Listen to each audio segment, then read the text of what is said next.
Salut les petits gnous, c'est Garga. Non, pas d'intro en chanson, pas de conneries. On va commencer direct avec cette vidéo qui est un addendum à la précédente vidéo sur les vikings non binaires de Charlie Danger. Alors on va pas se remettre sur le dos de Charlie Danger, hein, c'est bon, on lui a déjà défoncé les gencives gentiment. On va pas s'y remettre. D'ailleurs, à ce sujet, on m'a fait remarquer gentiment que je lui faisais un procès d'intention. Non, parce qu'en fait, un procès d'intention, c'est quand on prête des intentions à quelqu'un qu'il n'a pas ni vocalisé ni sous-entendu. Or, quand elle dit clairement les genres étaient fluides chez les Vikings, d'après certains chercheurs, elle le dit quand même à un moment, et que juste après elle dit comme on a vu, les genres étaient fluides.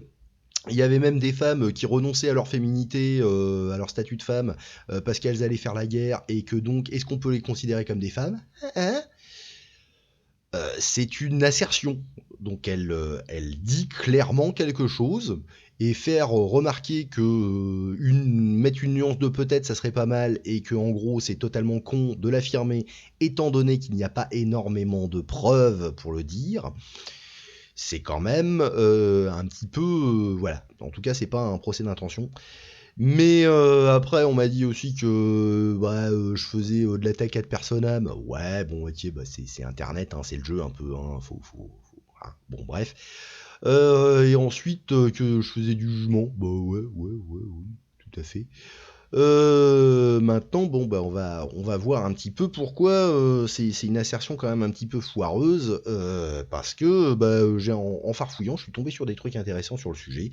Et comme je suis un machin curieux, je suis allé farfouiller, parce que Garga est très curieux, aimait apprendre, et donc Garga a fait les petits lapins studieux et allé sur Google Scholar, a tapé gender et viking, et il est tombé sur l'article de Marianne Moen, et je vais arrêter de parler comme ça. Donc l'article de Marianne Moen qui est à la base de l'assertion selon laquelle les Vikings étaient gender fluides. Alors on va commencer par le premier qui date de 2010 et ensuite on va faire celui de 2019 et on va voir qu'il y a quand même un petit glissement dans le délire de la Marianne. Alors, le premier dit la prémisse de base de cette thèse est un intérêt pour l'examen de la relation entre le genre, la mort et le paysage à l'époque viking norvégienne. L'objectif général était de déterminer si cette approche avait le potentiel de contribuer à une meilleure compréhension des relations entre les sexes à l'époque viking. Alors c'est juste le résumé, hein, parce que les 100 et quelques pages, moi je me les suis plus ou moins farci en traviole quand même, et l'autre ça fait 300 et quelques pages, pareil, hein, en traviole. Hein. Mais il y a des trucs intéressants. La thèse s'est concentrée sur le comté de Vestfold, sur 2 sites archéologiques célèbres, la sépulture d'Osberg, génial ce truc, on va y revenir. Et les tombes de Kopang. Parmi les aspects qui ont retenu l'attention figurait la position des tombes dans le paysage par rapport à des monuments similaires ainsi qu'à d'autres marqueurs du paysage. En outre, le contenu des tombes a été dans certains cas discuté ainsi que les différences entre les tombes selon le sexe. Sur la base du matériel que j'ai examiné, ma conclusion est que la question du genre et du paysage est un domaine avec un grand potentiel pour une étude plus approfondie pour quiconque souhaite approfondir sa compréhension des relations de genre et des idéologies de l'ère viking. D'après le matériel avec lequel j'ai travaillé, je n'ai pas été en mesure de trouver des grandes différences entre les tombes masculines et féminines, ce qui pourrait peut-être indiquer que les structures sociales de l'ère viking étaient moins basées sur la ségrégation sexuelle que ce qui a souvent été suggéré. Donc jusqu'ici tout va bien, c'est assez intéressant. Et après, on voit que entre 2010 et 2019, y a eu un petit truc idéologique qui s'est passé. Hein. Donc le début, la thèse intitulée blablabla. Donc ségrégation strictement observée entre les rôles binaires masculins et féminins et des idéologies. Donc c'est la suite, hein, c'est la même étude en gros, mais un petit peu approfondie. Hein. En utilisant des preuves mortuaires sélectionnées du comté norvégien de Vestfold, la thèse cherche à examiner le soutien potentiel dans le dossier matériel pour une compréhension plus fluide et contextuelle du genre. Alors déjà, il y a des termes qui n'étaient pas présents avant, qui maintenant le sont. Les questions posées incluent si oui ou non les preuves d'inhumation examinées soutiennent un modèle de genre comme binaire et absolu, et si elles soutiennent un modèle social où les hommes étaient socialement plus importants que les femmes. Fondée sur la théorie féministe qui cherche à examiner de manière critique la production de connaissances et les dogmes acceptés, la thèse utilise 2 approches différentes dans son analyse. Une analyse multivariée des aspects internes des sépultures, suivie d'une analyse paysagère des aspects externes de la sépulture et des placements dans le paysage. Donc c'est fondé sur la théorie féministe qui cherche à examiner de manière critique la production de connaissances. Alors féministe, on n'est pas chez Simone Veil là. Voilà, on a un biais dans un sens, donc mettre un biais dans un truc qui était biaisé, c'est pas remettre l'équilibre en fait. Supprimer les biais, là ça serait remettre l'équilibre, mais rajouter une théorie féministe, c'est pas forcément nécessaire. Bref, bon, il y a des trucs intéressants, je dis pas. On va voir d'ailleurs. Le résultat de l'analyse sont en outre mis en contexte avec un aperçu de la recherche sur le genre à l'époque viking, avec des sources écrites et avec du matériel archéologique comparatif. Dans l'ensemble, la thèse conclut qu'il existe un large soutien à une théorie dans laquelle le genre est perçu comme fluide et contextuel, et donc différent du mode bisexuel occidental actuel. Il convient de noter que les conclusions tirées dans la thèse proviennent d'un matériel d'élite, les riches, et peuvent donc être considérées comme ne concernant qu'une partie de la société. Alors on va voir que c'est assez marrant parce que oui, chez les riches, il y avait des trucs dans les... Bon bref, on va voir plus tard. L'adhésion à des modèles familiers lorsque l'on cherche à comprendre le genre dans le passé qui prévaut dans l'archéologie est remise en question, notamment par la perception de l'inévitabilité et de la naturalisation que cela peut prêter au rôle de genre moderne. Voilà. Donc comprenez que en fait, comprendre le passé, ça correspond à ce qu'on prête comme rôle à l'époque moderne. Bon, bref. Allez, on s'en fout du reste. Bon, voilà. Alors, on a un autre truc, c'est ça aussi. C'est Marie-Louise Stig-Sørensen qui dit en tant que support théorique pour les objectifs de théorisation, blabla, de la diaspora, blu, on va pas tous faire, ça va être long. Mais on est dans le même jet de délire. Tout d'abord, le développement d'un concept de genre en tant qu'identité négociée fluide, faite et non donnée, est introduit. Mmh. Alors ça, en fait, c'est de l'idéologie, clairement. Il n'y a pas... D'ailleurs, elle s'en cache pas, l'autre, Marianne Mohen, elle, j'en sais rien. Mais en tout cas, ça se voit clairement. Il y a une idéologie basée sur une théorie féministe. Voilà, on colle une idéologie. C'est un petit peu le même genre de délire. C'est-à-dire que quand on colle une idéologie à ses ancêtres, parce que c'est des Finlandaises et autres Danoises et je sais pas quoi, qui colle ce genre de truc, c'est rechercher des origines glorieuses à ses ancêtres en collant une idéologie présente. On a vu ça avec la race supérieure germanique qui a vécu la même chose, nos ancêtres les Gaulois et d'autres conneries du genre. Donc coller une idéologie sur l'histoire, c'est toujours un truc de merde, c'est un truc de gros con. Bref, peu importe l'idéologie. Ça c'était intéressant. Ça c'était intéressant. Alors je vais pas tout vous faire. En gros, c'est des mecs qui ont retrouvé donc une iconographie basée sur des artefacts, donc en fait des moules qui servaient à faire des objets en bronze qui étaient cassés, bien sûr, parce que pour une fois que le moule a servi, on le pète pour sortir l'objet. Et eux, ils ont récupéré les bouts, ils les ont scannés en 3D, ils en ont fait des trucs, et puis ils ont recollé quoi sur en 3D, et ils en ont refait donc des objets. Alors il y a des trucs très marrants. Alors bon, ça c'est des vrais objets. J'aime beaucoup ce canasson là, il est très design, on va dire. Voilà. Bon, bah ça c'est un petit peu leur iconographie. Alors ça c'est un truc, je sais pas, ça fait, on dirait un peu le truc de Bayeux, mais quoi, c'est H, King of Kings from the Apocalypse of Valenciennes. Donc j'imagine que ça doit être Guillaume le Conquérant ou un truc du genre. Bon bref, voilà, ça c'est des trucs. Alors c'est censé être des figures féminines apparemment. Figures féminines qui portent des épées. Là aussi, ça serait une meuf avec ici un mec sur un canasson. Bon bref. Je sais pas trop ce qui leur fait dire que c'est une meuf à part la robe, mais c'est pas très très. Enfin, pour moi, c'est pas ultra clair, même si on va voir un petit peu plus loin sur. Ah, ça c'est rigolo ça. Ça m'a fait marrer. Alors le mec là qui porte, qui a une grosse moustache et qui se tient les couettes, là, ça il m'a fait rire. Voilà, alors ça c'est deux représentations de Freya. D'ailleurs quand on voit ça, on se dit que la théorie des anciens astronautes, elle doit être vraie. Voilà, voilà, évidemment. Alors voilà, ça c'est une représentation donc féminine apparemment. Voilà, bon, vu la coupe de cheveux, je veux bien le croire, un visage rond comme ça représente, enfin ça ressemble assez à l'iconographie. Là, bon, ça fait clairement féminin, hein, un petit museau comme ça avec des yeux en amande, ça fait clairement meuf. Puis même avec le décolleté là, voilà.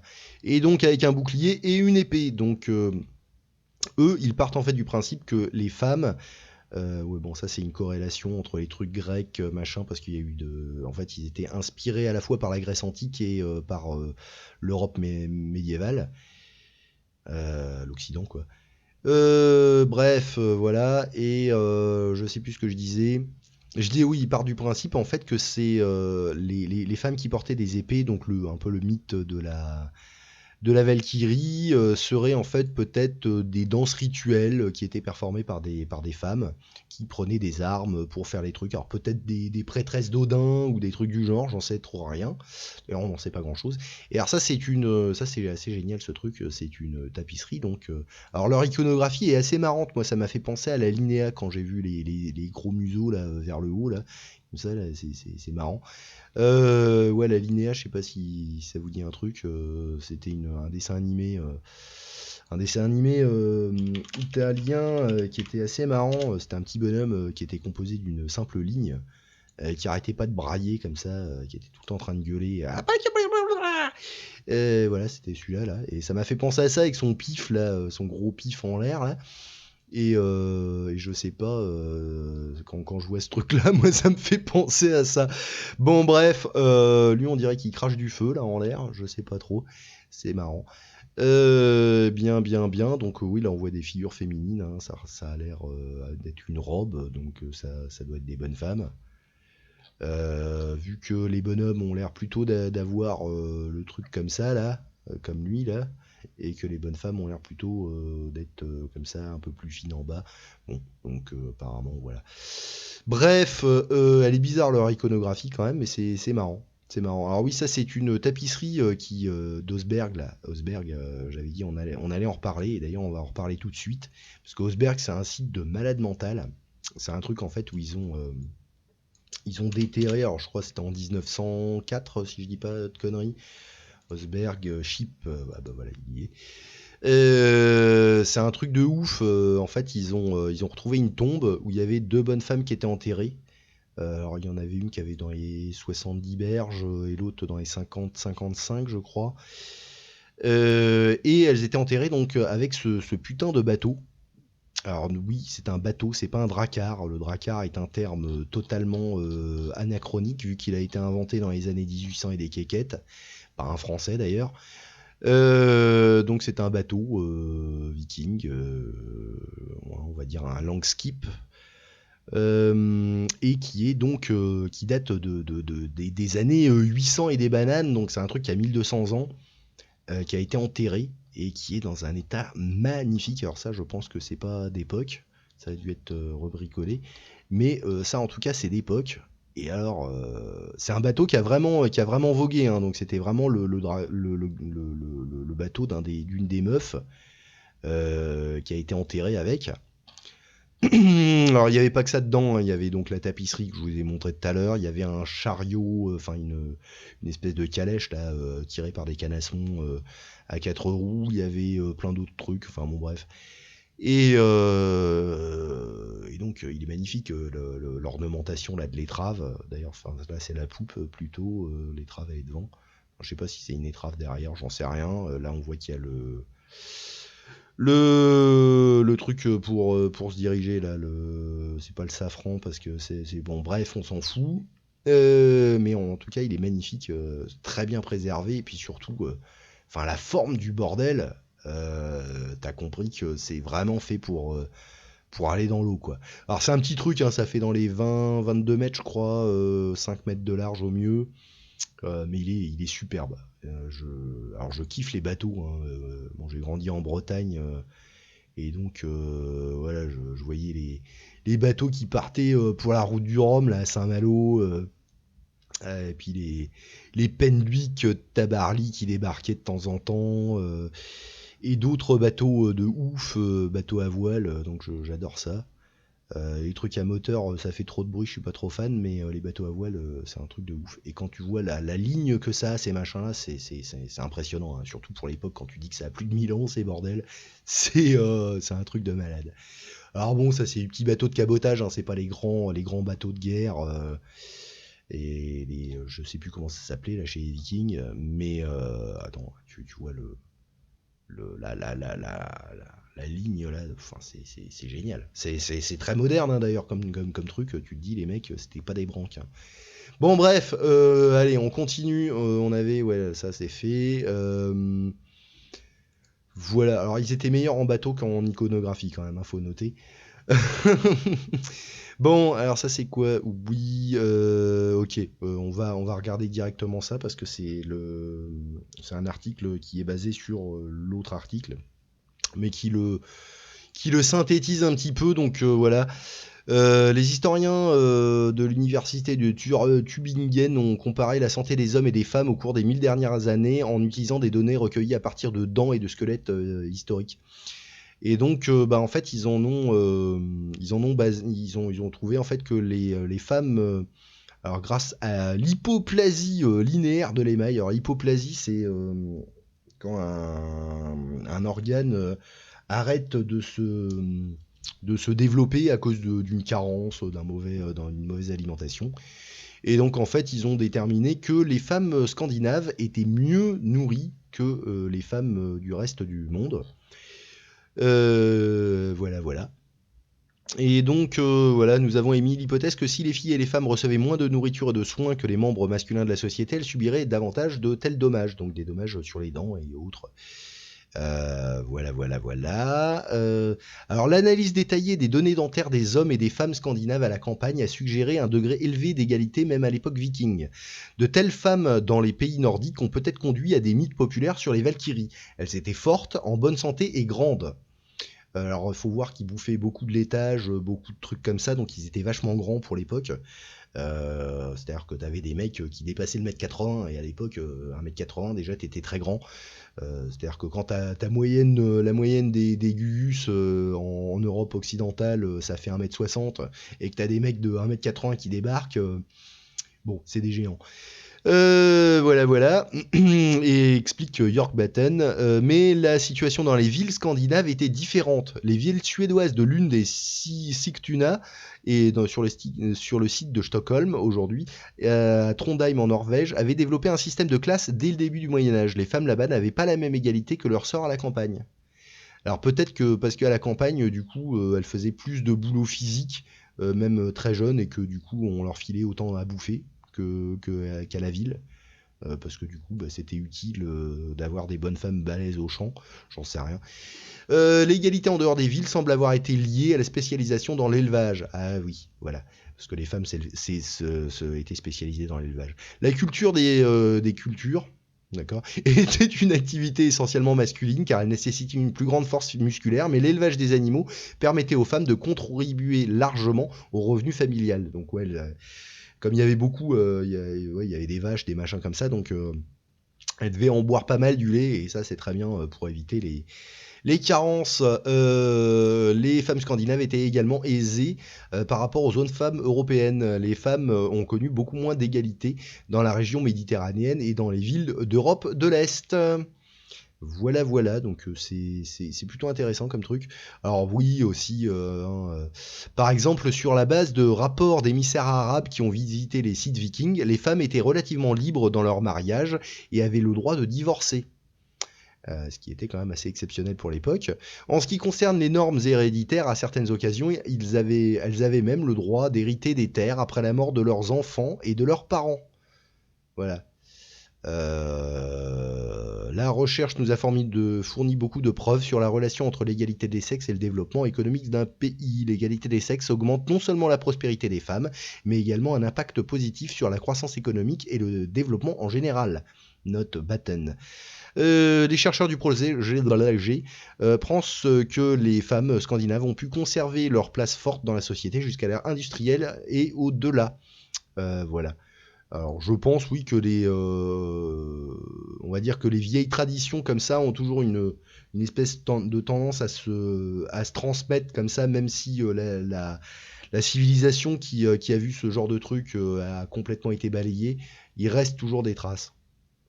Plus ou moins dans l'inconscient collectif, on va dire. Alors voilà, alors ça c'est un des trucs qui a fait dire à Marianne Moren, là, Muren, non c'est Mohen, pardon, Muren. Bon, Muren, pourquoi pas, ouais. C'est qu'il y a des hommes qui ont été enterrés avec du matériel de cuisine. Alors je sais pas, peut-être que fallait ramener sa gamelle pour aller au banquet d'Odin, hein, ça veut rien dire, voilà. Alors Marianne Mohen dit que les rôles de genre à l'époque viking n'étaient pas aussi différenciés qu'on pourrait le penser. Je pense que nous devons nous... Dégueulasse, impardonnable. Je pense que nous devons nous éloigner de la distinction entre les rôles des hommes et des femmes à l'époque viking, a-t-elle déclaré. Mohen a terminé son doctorat sur les rôles de genre à l'ère viking à l'université d'Oslo. Ok, Mohen a parcouru le contenu de 218 tombes vikings à Vestfold, un comté au sud-ouest du fjord d'Oslo, et a trié les artefacts qu'elle a trouvés par type. De nombreuses tombes étaient richement équipées de tout, des tasses et des assiettes, aux chevaux et autres animaux d'élevage. Les archéologues pensent souvent que les femmes vikings étaient responsables de la maison et du foyer, tandis que les hommes étaient des marchands et des guerriers. Cependant, les outils et les objets associés à l'entretien ménager étaient répartis de manière assez égale entre les hommes et les femmes dans les tombes de Vestfold. Alors, il y a des trucs, je sais pas, tu vois... les mecs, on enterrait les plus riches dans un bateau, donc pour qu'ils fassent un voyage vers l'au-delà, on va dire. Donc pourquoi est-ce qu'on leur filerait pas de quoi faire de la bouffe on mettait des rasoirs, des peignes, des pinces à épiler, des trucs comme ça dans les tombes, des hommes et des femmes. Donc c'était pourquoi? C'était pour qu'ils puissent continuer à s'entretenir même dans la vie après la mort, quoi. Donc, en gros, qu'on leur mette des gamelles, c'est pas parce que les rôles de genre étaient forcément différents. C'est pour juste qu'ils puissent gérer après la mort. Enfin, je sais pas si je suis très compréhensible, mais bon, voilà. Bon, alors, la clé est un bon exemple. Il est souvent considéré comme le symbole d'une femme au foyer, a déclaré Mohen. Alors oui, mais une clé, c'est aussi autre chose. Hein. Ça peut être le passage, ça peut être, voilà, enfin, ça peut avoir d'autres significations que garder le foyer. Bon, effectivement.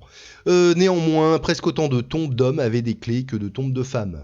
Donc voilà, c'est pas garder le foyer, c'est peut-être une autre signification. Hein. Il serait peut-être temps de changer un peu l'histoire, a-t-elle déclaré. Oui, mais alors dans quel sens?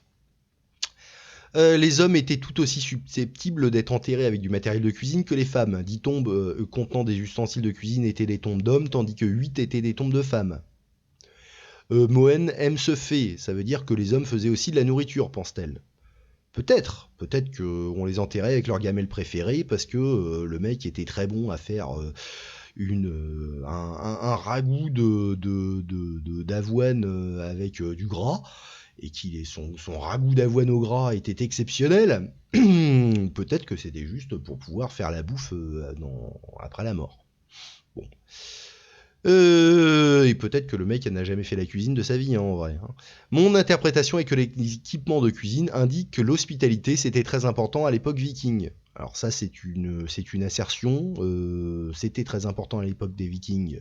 Oui, peut-être, peut-être pas. Certainement, c'est toujours très important dans des civilisations en général. Hein, l'hospitalité, c'est plutôt cool. Dans les sociétés traditionnelles, en tout cas, c'est un truc qui existe bien. Donc, ouais. Bien. Alors, il y en a d'autres qui l'interprètent différemment. Les ustensiles de cuisine ne signifient pas que les hommes cuisinaient. Le navire de Gokstad, le grand navire exposé au musée des navires vikings d'Oslo, faisait partie de la tombe d'un homme et contenait également un large éventail d'équipements de cuisine. Ces découvertes étaient souvent excusées parce que les hommes avaient besoin de faire leur propre nourriture lors des longs voyages, explique Moen. Oui. Tout le monde n'est pas d'accord avec l'interprétation de Moen. Selon l'archéologue France Arne Stilegard, ce n'est pas parce que les hommes ont choisi d'apporter des ustensiles de cuisine dans l'au-delà qu'ils sont nécessairement fait la cuisine chez eux, ce que je disais. Stilegard était auparavant conservateur du comté de Vest-Agder, le comté le plus au sud de la Norvège. Il travaille actuellement sur la préservation culturelle et l'urbanisme au sein du cabinet, on s'en fout.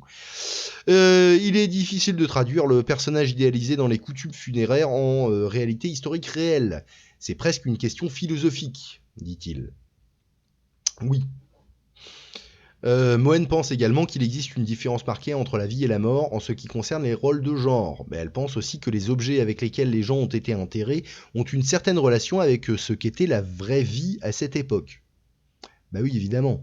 Mais bon, il y a ce qui se passe après la mort et ce qui se passe pendant la vie. Donc il y a des trucs qui vont rappeler ce que la personne a été durant la vie, et il y a des trucs qu'on va lui filer pour que sa vie après la mort soit au mieux.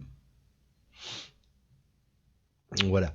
Alors, blablabla. Elle rappelle que les outils de l'équipement ne sont pas seulement des objets avec lesquels les Vikings ont été enterrés. Ces objets ont également été trouvés dans les maisons. Et voilà, bon, ok. Stilegard pense que la thèse de doctorat de Moen était bien faite et qu'elle démontre de manière convaincante qu'il n'y avait pas beaucoup de différence entre la façon dont les hommes et les femmes vikings de la classe supérieure étaient enterrés. Il a déjà étudié plusieurs tombes vikings à Vestfold et n'est pas très surpris par cette conclusion. J'ai eu cette impression auparavant, mais elle le montre très clairement, a-t-il déclaré. Cependant, d'après son propre travail à Vestfold, il avait l'impression que les agriculteurs étaient beaucoup plus préoccupés par le marquage du genre dans leurs tombes que les citoyens de la classe supérieure, bien qu'il souligne que ce n'était pas l'objet de ses recherches. Il existe encore quelques différences nettes entre les sexes pour l'élite. Les hommes ont généralement des armes dans leurs tombes, tandis que les femmes ont des bijoux et des outils textiles, comme le montre le travail de Moen. Les deux sexes ont des bijoux, même s'il y a plus de similitudes que de différences entre les tombes des hommes et des femmes vikings, selon Moen. Plus de 40% des tombes masculines contenaient des bijoux tels que des broches et des perles. Une collègue de Moen, l'archéologue Lisbeth Skogstrand, le confirme dans ses découvertes du passé. Des femmes et des hommes ont été enterrés avec des outils et des récipients à boire dans les années 300, selon la thèse de doctorat de Skogstrand.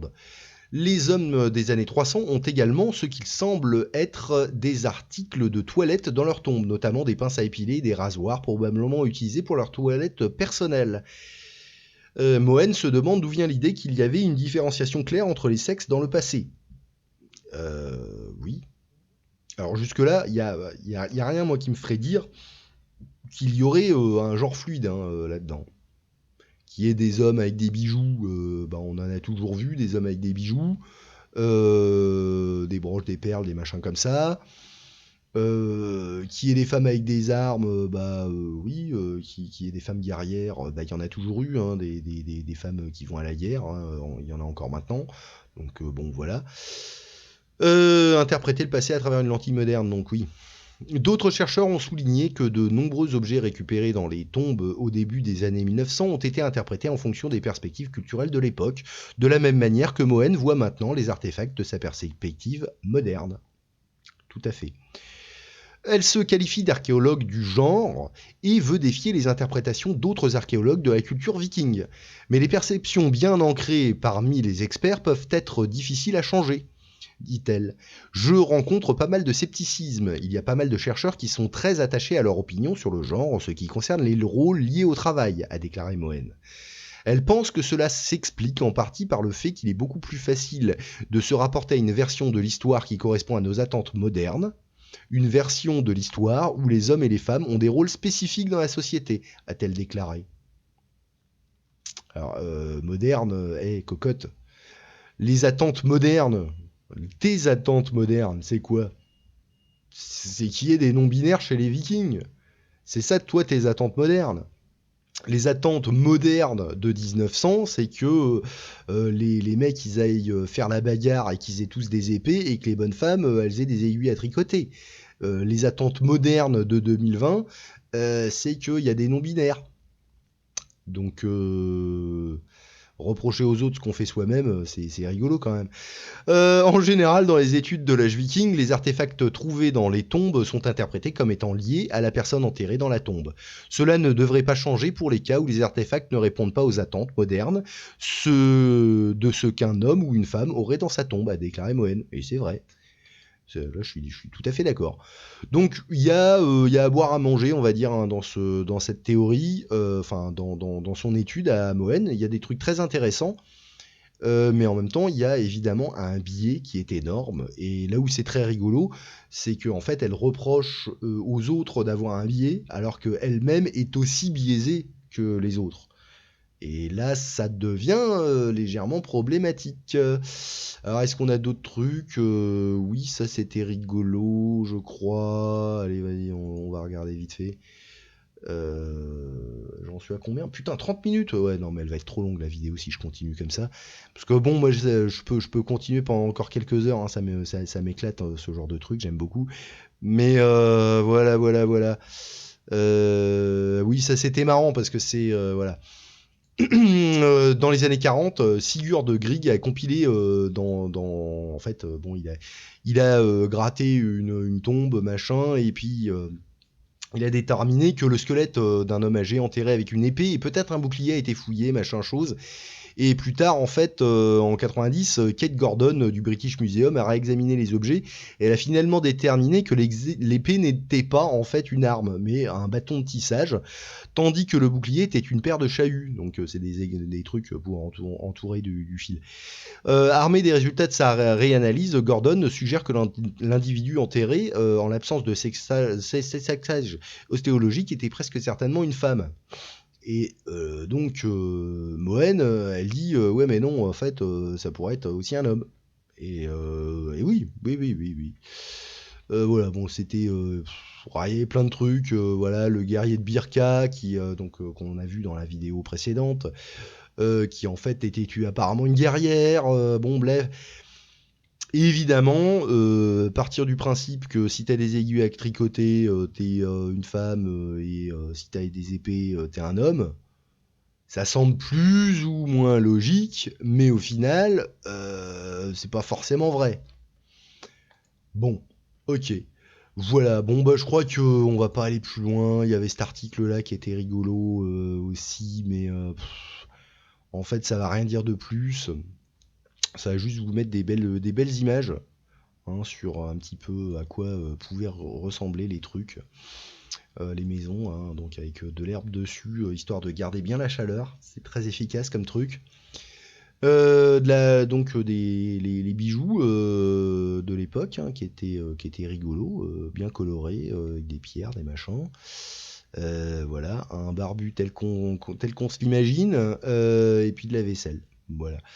Bon, pour le reste, on va s'arrêter là parce que 30 et quelques minutes, c'est déjà assez long. Donc, bisous les petits gnous. Et puis, faites-vous votre idée par rapport à ce que je vous ai dit, hein. Vous laissez pas forcément bouffer le cerveau parce que moi je dis, mais bon, je pense être à peu près logique dans mon délire, que hein, c'est pas en contrebalançant une idéologie avec une autre idéologie qu'on en arrive au juste milieu, hein. C'est en balayant les idéologies et puis en regardant juste les faits. Voilà. Allez, bisous les petits gnous, amusez-vous bien.